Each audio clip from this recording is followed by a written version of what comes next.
Director of the Swami Vivekananda Cultural Center at the Consul General of India in Durban, Dr. Chaitanya Prakash Yogi, Professor Nceba Gqaleni, Mr. Toki Mohoto, Mr. Piyush Khandalwal, distinguished guests, online viewers, namaskar and welcome to episode 7 of Uhambo Lwami My Journey.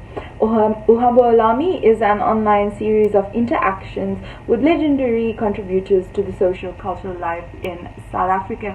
Indeed, today we welcome Professor Nceba Gqaleni for his interaction with Mr. Toki Mohoto, a social activist and author based in KwaZulu-Natal. Sit back, relax, as we take you on this incredible journey of episode 7 of Uhambo Lwami My Journey. The Swami Vivekananda Cultural Center at the Consulate General Office of India in Durban presents Uhambo Lwami My Journey, a series where we profile legendary contributors to the socio-cultural landscape of South Africa. As per usual, we invite eminent individuals who add not only weight but also value in how society evolves and how we see ourselves as humanity, as well as change the trajectory of life as we know it.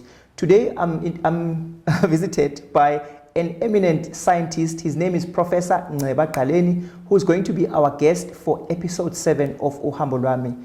Professor Nceba Gqaleni, welcome to Uhambo Lwami. Thank you. It's a pleasure to be here. Lovely to have you here. For those who may not know who Professor Nceba Gqaleni is, I'll just share a bit of an intro into who he is and also allow him the opportunity of expanding if I misstepped something.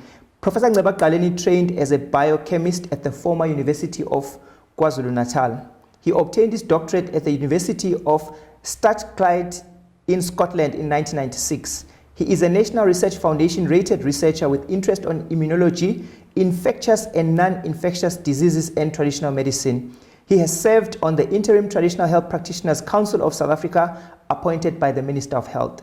That is where I'll stop for now and allow him to add anything if need be before we zoom into our interview for today.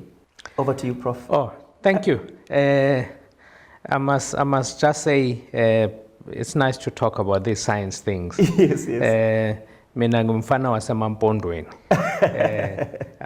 I born in Eastern Cape, grew up in the Eastern Cape, and I came to KwaZulu-Natal as a student. Yes, yes. And I was captured because I'm still here. Yes, I met a beautiful lady who we got married with, and so that's my life. Yes, yes. A few glimpses of your own life culminating to who you are and where you are today. Kindly narrate those to us.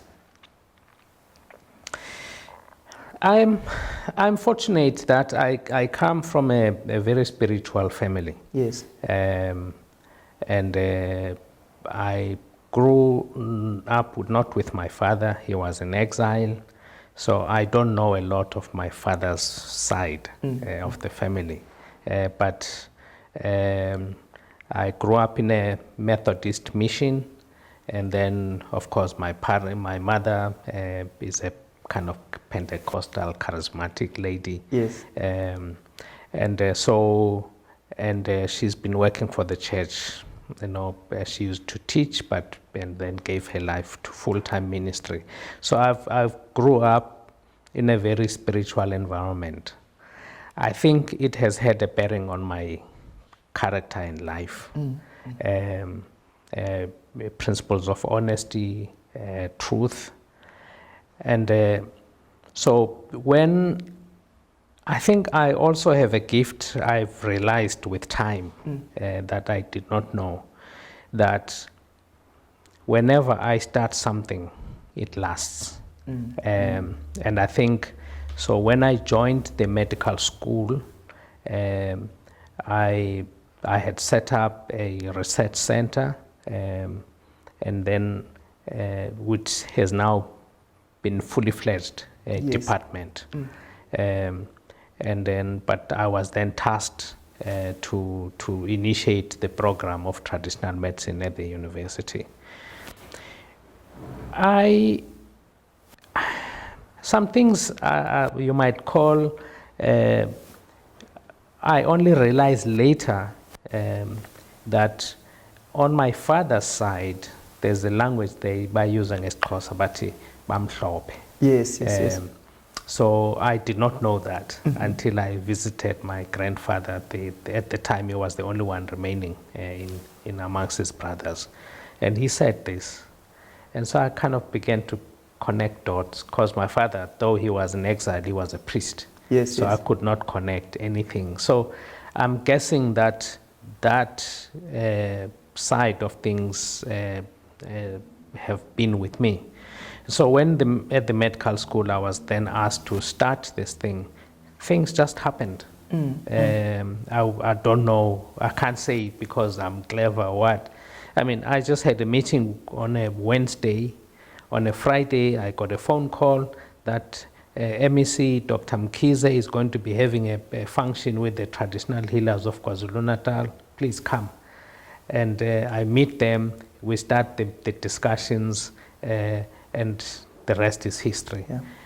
But what became critical in those early negotiations with traditional healers,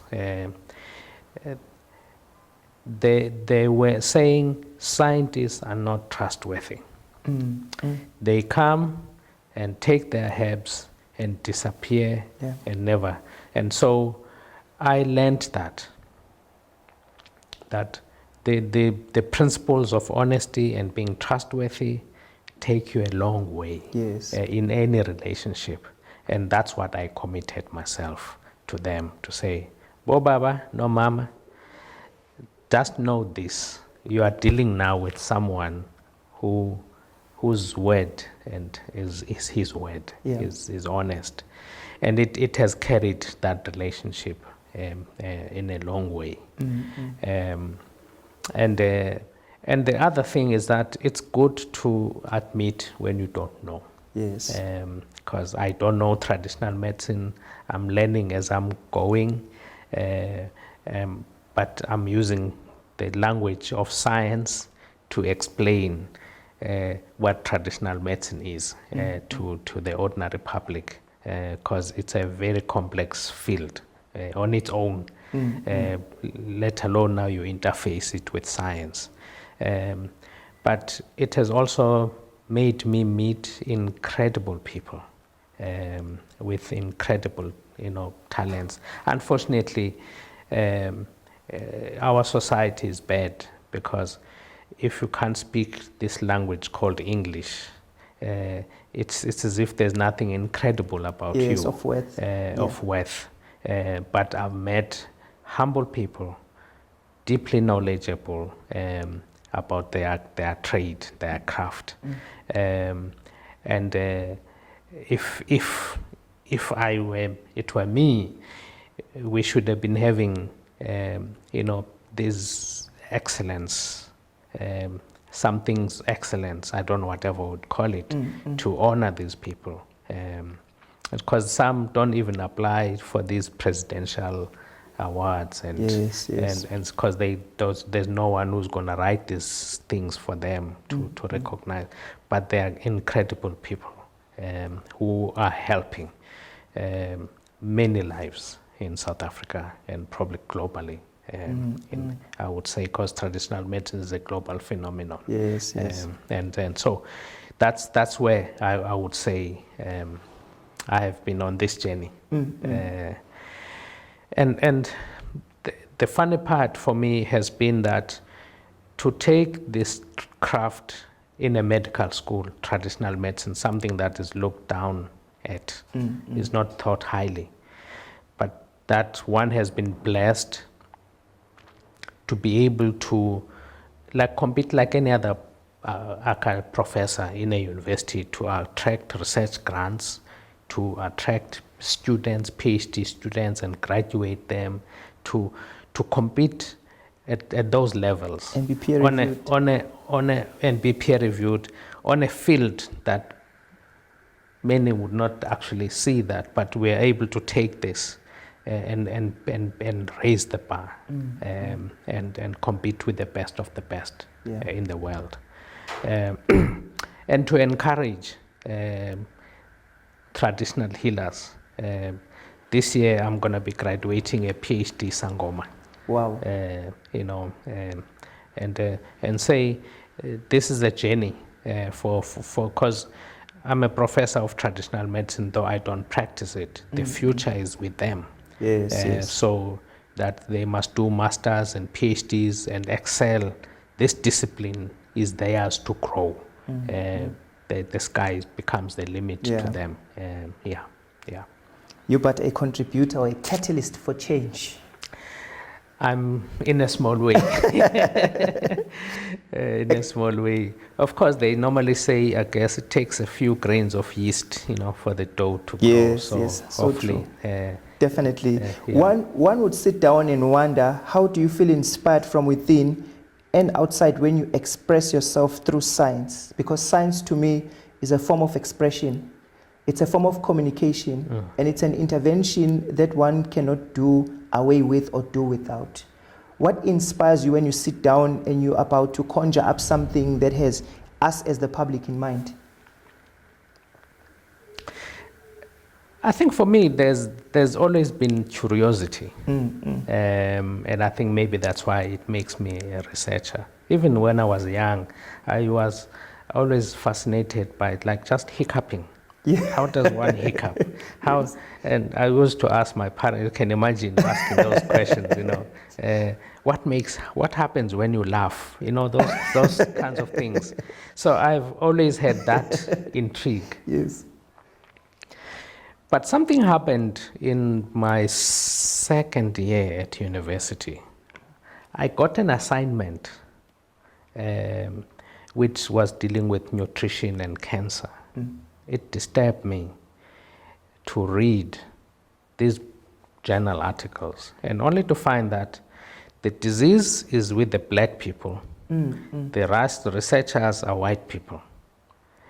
And so I determined in my second year that no, I need to make my own mark in changing this situation. So it inspired me.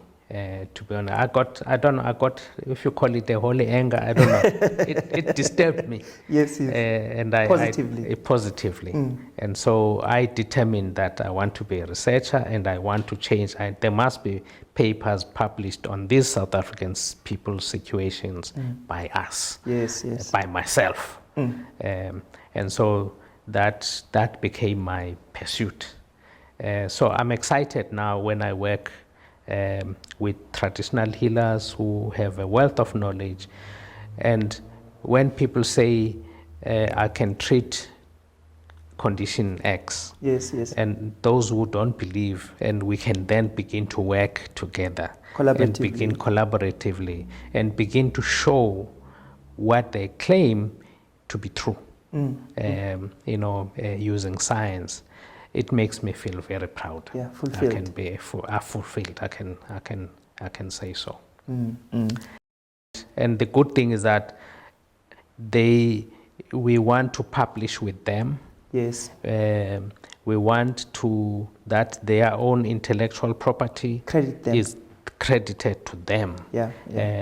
And so that is important. So there's no sense that I want to be glorified at the expense of other people. Instead, I think I'm riding on their shoulders. In true sense. Yeah.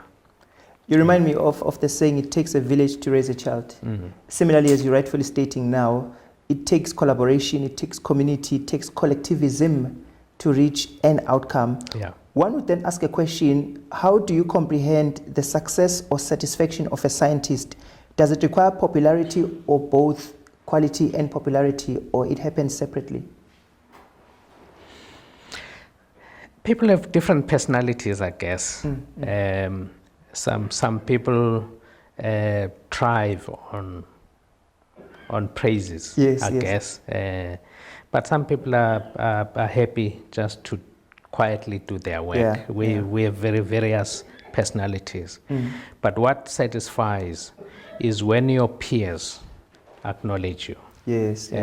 When your peers begin to derive value, because in what we do, we're kind of trying to move the boundaries of science. But for me, it's not just the boundaries of science. but it's also saying traditional medicine is actually contributing to science. Yes. Though science may not appreciate it, but it is. I'll use an example. We I think we're becoming experts in dealing with something in viruses that is known as latency. HIV, when it infects you, it lies latent, dormant, Yes. and suddenly rise up. And the same when you treat it with antiretrovirals, it lies dormant. If you stop taking your treatment, it comes up. We are finding that now we have products, traditional medicines, that are dealing with latency, which, so, and science is battling to deal with. I don't know whether it is battling or is because there's a commercial interest, I don't know. Yeah. But traditional medicine, in the manner it's delivering, it's pushing those boundaries where science can't reach. Yeah. It's getting there and making breakthroughs, and it's actually great to, I must say, to see that. Yeah. Great stuff. And also, sometimes we sit down and we look at any career that one can choose or a specialization that you focus on. One would ask the question, how much power influence does your particular field play in helping you reach a desired outcome as a professional? Look, in the way my work has been really of pioneering, because there has never been a department of traditional medicine in any university. Yes, yes. So it became a journey, as this program says. Yes. It's a journey. I had opportunities, for example, to be head of a department of the traditional, but I didn't want to take those. I just felt this is what I want to pursue to its logical conclusion, wherever that will be. Yes. And so to reach the highest pinnacle in academia of being a professor, doing what you do, is great. Yeah. But what we want to do is to also say to the youth, yes, you can go through these classical departments, it's fine, but there are also opportunities through our own indigenous knowledge that we can brave new frontiers. Yes. And create new horizons. And that's what I'm hoping I'm creating through the work I do. No, definitely. We can attest to that. Tell us kindly about some of your most important works or your most memorable achievements that when you look back on, you say, had it not been for me, that would not have been achieved. We're putting you on the spot. I think for me,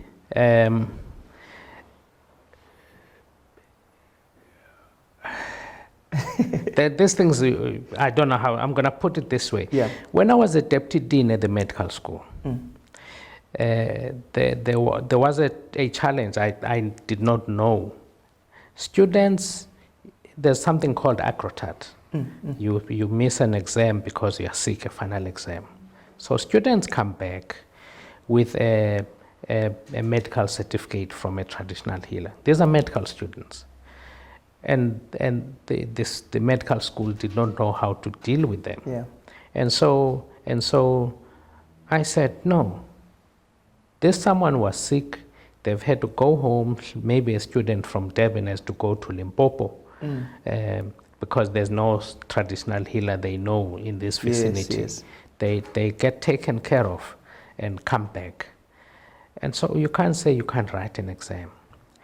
2, at the university, we have a clinic, we have counselors. Why can't we have a traditional healer looking after the students?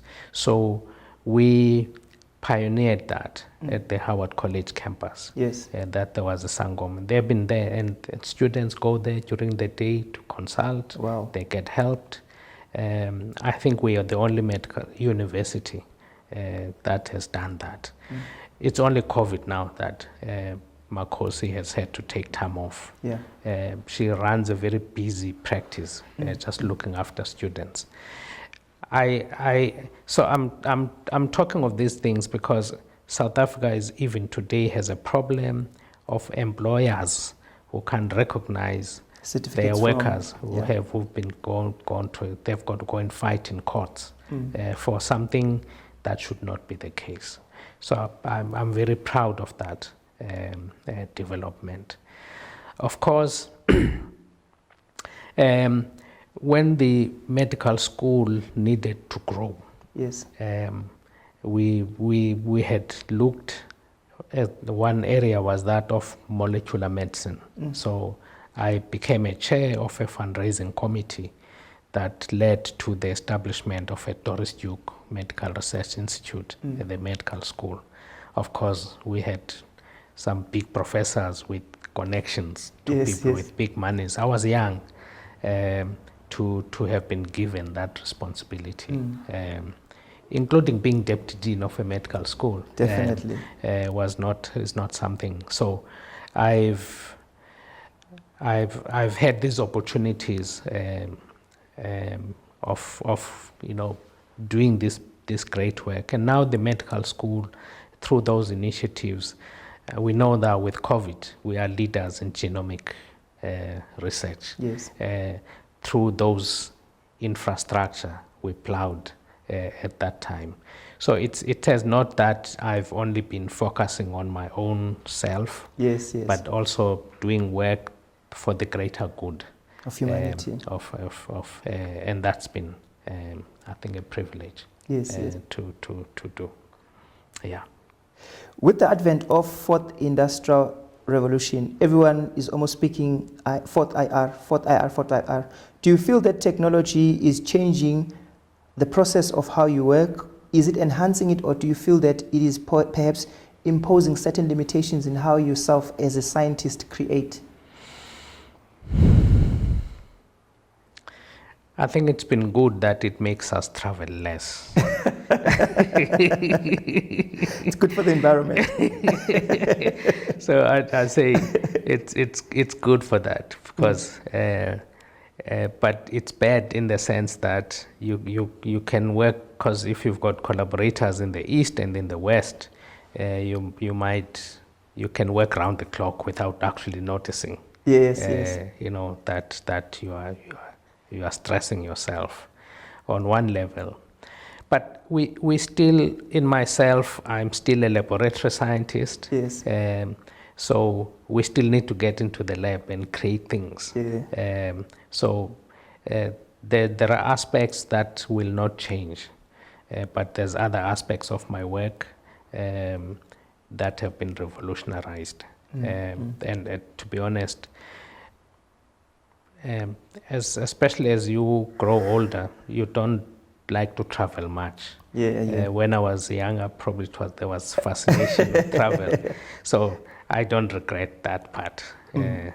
So I think it's brought us much more closer. You can do much more than spending 24 hours in airports and aeroplanes and stuff like that. So it has made our life, I think, much better. Sit at home, somebody is going to be watching and thinking, I'm an aspirant scientist, but I do not know where to start. If you were to reflect back to when your sense of curiosity was sparked at home and you started asking to a person, maybe an adult, these somewhat nauseating questions, but they sparked something within you, how then would you motivate an upcoming scientist who may have similar interests or is curious as you were as a child? I will say this. I generally did not know what I will do. But a biology teacher tied the knots for me in matric. And when I were doing some small organic chemistry in matric, I kind of went to ask my teacher, where would I be able to do? Because when you look at all the curriculum at university, I don't see, I see biology, I see this, And she said to me, you will only see biochemistry in the second year. Yeah, yeah. You don't see. Oh, when she said biochemistry, bingo.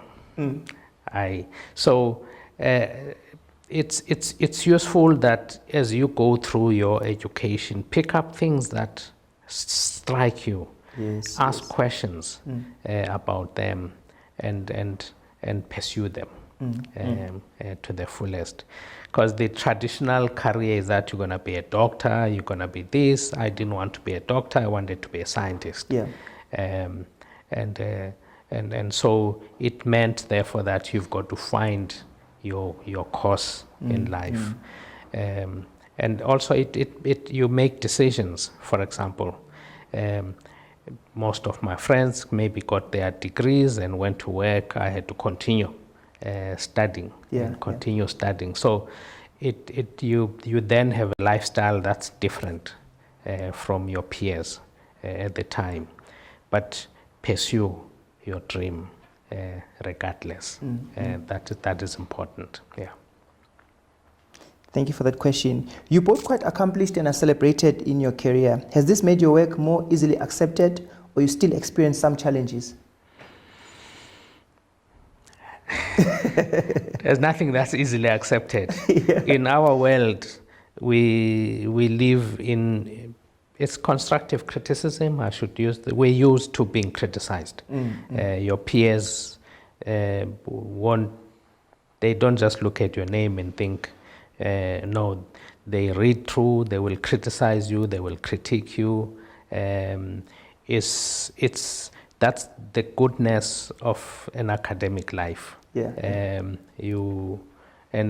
a rigor, and it is important because if we lose rigor, we can accept junk. And think it's great science. We'll question when the science. It's nothing. So we question the science, and that's what strengthens you. The process of peer review, it's vital to the work we do. And so there is never a sense of, oh, this is something that comes from so and so. They will read it.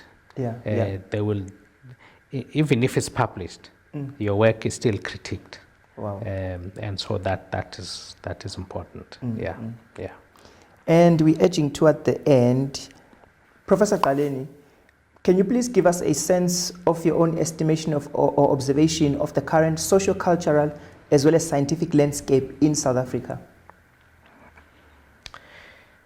I would probably start by saying culturally in South Africa we are a country trying to find its identity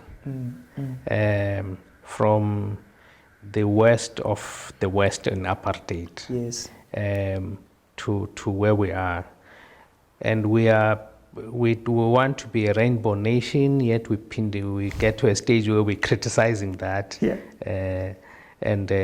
So I guess we are a young democracy. We're finding our feet. And it's a challenge that we're facing. The second challenge that I think we're facing is the fact that what I think students cried for in 2016 for decolonization. And I think we knew how to fight apartheid. It was brutal. You needed to fight. But colonialism is very subtle. And we still need to find a way to grapple with that as a people. And I still look for our education system that will teach our history correctly. There's a lot of ancient history of ours, that our roots. We have, it's like we've only started history by talking about Jan van Riebeeck, as if that's when history started. And so there is a lot of rebuilding our nation, and that is important. To celebrate that we're the cradle of humankind. We are the center of the universal civilizations where they started.